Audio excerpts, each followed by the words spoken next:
4.13 총선 결과로 드러난 유권자들의 표심은 매서웠습니다. 적어도 과반은 될 거라던 새누리당이 제2당으로 내려앉았고 더불어민주당이 1당으로 올라섰습니다. 국민의당은 돌풍을 일으키며 캐스팅 보트를 쥐게 됐습니다. 253석이 걸린 지역구 의석을 지도로 보니 서울 수도권은 물론이고 충청과 영남 지역 곳곳에서도 푸른색이 눈에 띕니다.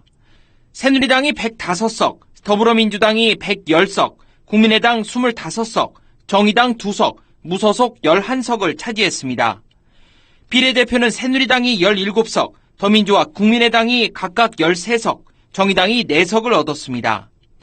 더민주는 전체 300개 의석 중 123석을 얻어 제1당이 됐습니다. 특히 국민의당과 정의당까지 포함한 야권 전체 의석은 167석으로 16대 총선 이후 16년 만에 여소야대가 됐습니다. 이번 선거에서 지역구 후보와 정당을 다르게 뽑는 교차 투표가 많았습니다. 야당이 일여 다야라는 불리한 구도 속에서도 16년 만에 여소야대를 이뤄낸 주요 요인으로 꼽힙니다.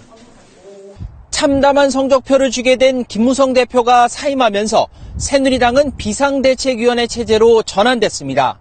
더불어민주당 김종인 대표는 당내 리더십을 더욱 공고하게 다지며 정부 여당의 경제 실패를 공격했고 국민의당 안철수 대표는 변화에 대한 국민의 열망을 담아내는 대변자가 되겠다고 약속했습니다.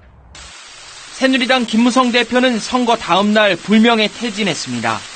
정치는 오직 국민만 바라보고 국민만 두려워해야 한다는 사실을 잊었기 때문에 벌어진 일입니다.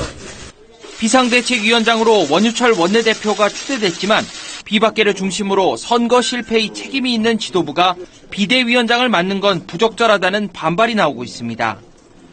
김종인 더민주 대표는 새누리당 과반 의석 붕괴에 이번 선거에 의미를 주면서도 국민이 박근혜 정부와 여당의 경제 실패를 심판한 결과라고 강조했습니다.